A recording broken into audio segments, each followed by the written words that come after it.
quite scary going from the paint thinner before to this one, because I've been using that other paint thinner for a long time and I've always thought it's not very flammable. This one, super flammable. Scared Barney, didn't it? It scared you a little bit. Oh, come on over here. He says, Mum, that's different. Different to what you normally do.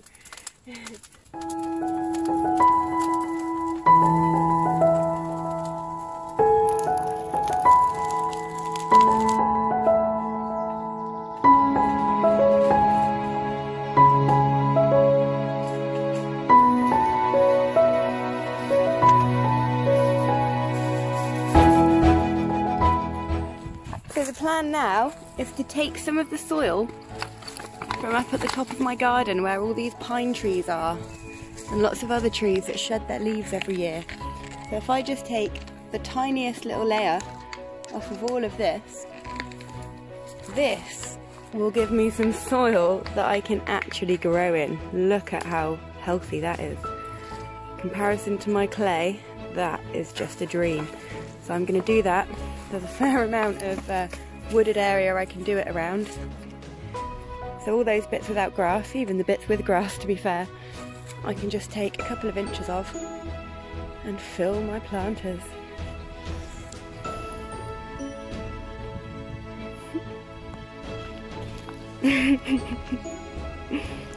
So Barney's a little warm and he hasn't even helped.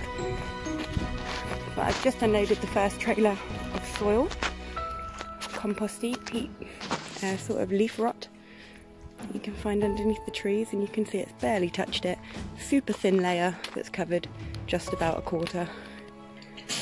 I actually only filled about half a trailer because the trailer brakes, the quad brakes weren't strong enough to hold the weight on such a steep hill up there.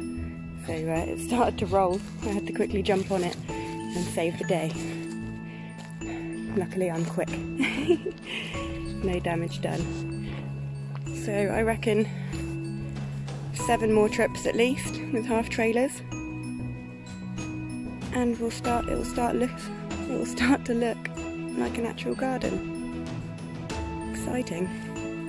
I might lay something in the middle just so that it's a nice even pathway, because it's fairly lumpy at the moment. Trailer number 2. So I'd like to show you my planters. Tomatoes and peas are looking very good, and lots more radishes over there with a couple of peas just next to them. This one is my favourite one so far. I know almost everything that's in it. I can name almost everything, even though it's a bit sporadic, because you can see this back corner over here is much lower than the rest. I planted all the seeds and then Barney had a really good dig in here, so I tried to just pat it down and leave it as it was and hope that things still grew where I wanted them to. And it doesn't look too bad. All these big bright green ones that you can see here and here and here and here. All these big ones are lettuce. They're doing incredibly. I'm going to continue to harvest these. So I haven't harvested any leaves at all yet. But what I'm going to do is, rather than let them grow their full head of lettuce, I'm going to just continue to harvest the outside leaves. When they're large enough, I'll simply come down and I'll take off the outside leaves, leaving the middle, and then it will just continue to grow. It'll keep it in the stage of it being a teenager and allow it not allow it to go to flower, and it'll have nice young leaves, and I can harvest it for much longer and continuously have fresh leaves rather than just having one big head of lettuce. And if they all happen to be ready to harvest at the same time, I might wait all this time for lettuce and then have too much to eat. Now we've got some interesting things. This one, I believe, is a cabbage. I'm not totally sure, but I believe he's a cabbage. There's another little one behind him.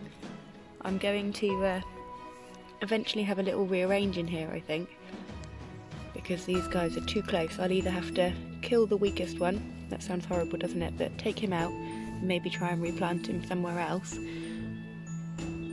else they won't have enough room to grow. We've got some peas doing lovely down here.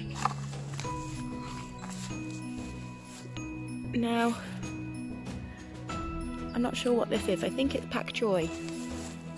Yeah, okay, so it's in the pak choi area and it looks very much like the other two. This one's really been eaten. So I think pak choi is not allowed to be grown without a cover on. It could be these ants. I see a little ant down here. I don't know if ants are loving the pak choi. Let's watch. Am I going to watch this little ant come and eat my pak choi? I think I am.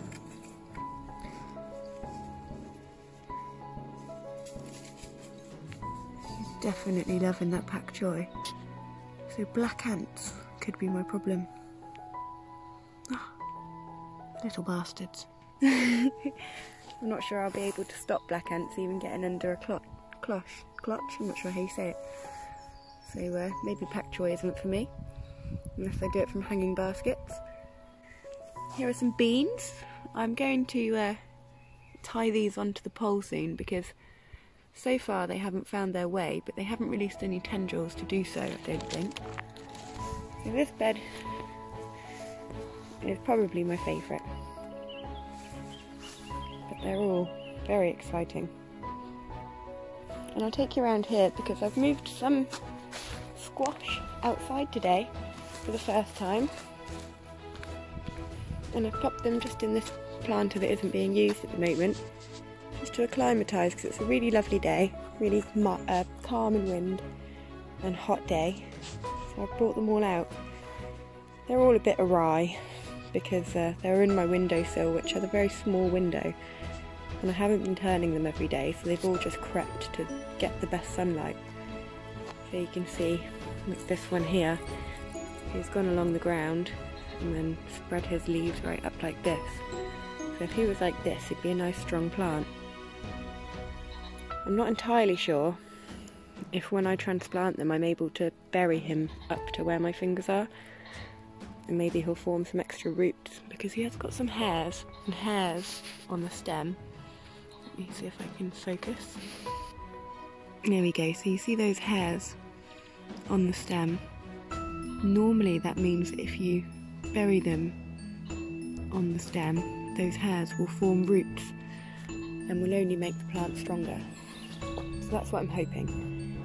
I did have a little look online earlier and they recommend you transplant them an extra inch underground, but I'd really like to transplant them probably an extra 6 inches. These guys over here are my butternut squashes. Beautiful big green leaves. Apparently you can eat the leaves as well, everything's edible. These are my patty squash, so these are summer squashes. I'll harvest these earlier than I will the butternut squash. These ones are just squash, so I think these are summer squash. So yeah, these are acclimatising. And then finally, do you remember the hospital beds? Well, check out the tomatoes that were in the hospital. They're doing better than the ones that are in the planters. And I'm sure that it's because the ones in the planters have got trees above them, and the trees have all now got their green leaves and take an awful lot of the sun away from them. Whereas this area gets a lot of sun during the daytime.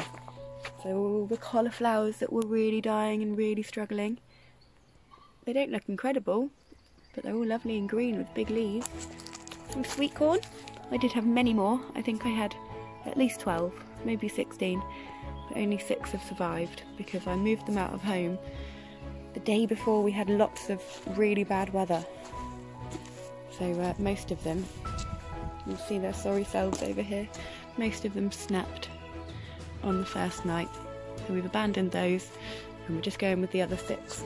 I have another tray over here of sweet corn. You're not supposed to plant them until May anyway. So you can see the first one is just poking its head out now. What's happening, Prin? What have you got to say? She's not Barney's biggest fan. Hello.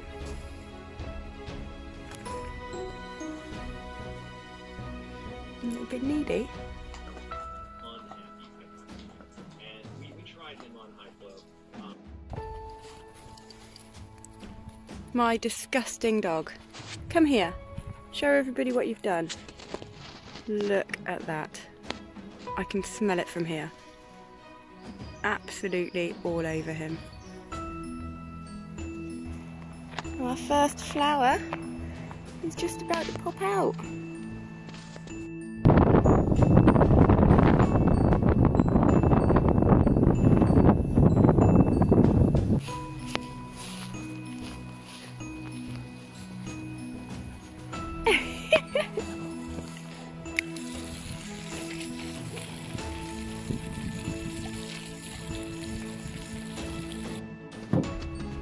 What have you got there, Mr. Barno?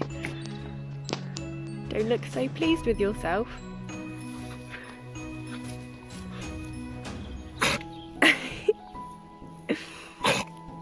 Feathery mouth? Horrendous. So Barney spotted a beetle on the floor. And what he does is he paws at it and tries to squash it.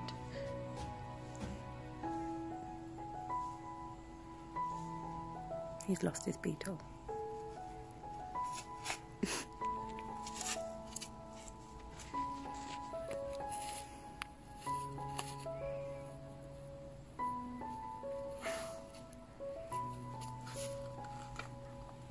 Nice.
Rains have come. So, a little update. It's been a while since I've shown you these nursery guys. They're all just about ready to go into the ground now, if not past it. Check these out. So here we have a putty squash flower. Super exciting.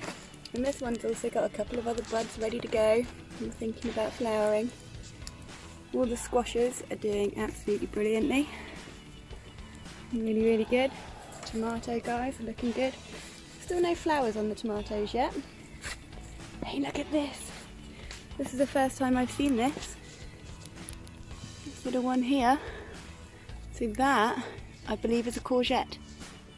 Oh, that's so exciting. Back here we've got our cauliflowers and cabbages. Looking brilliantly. They need a home too. Our sweet corns. Look at the size of this guy. This one here. He's bigger than the rest.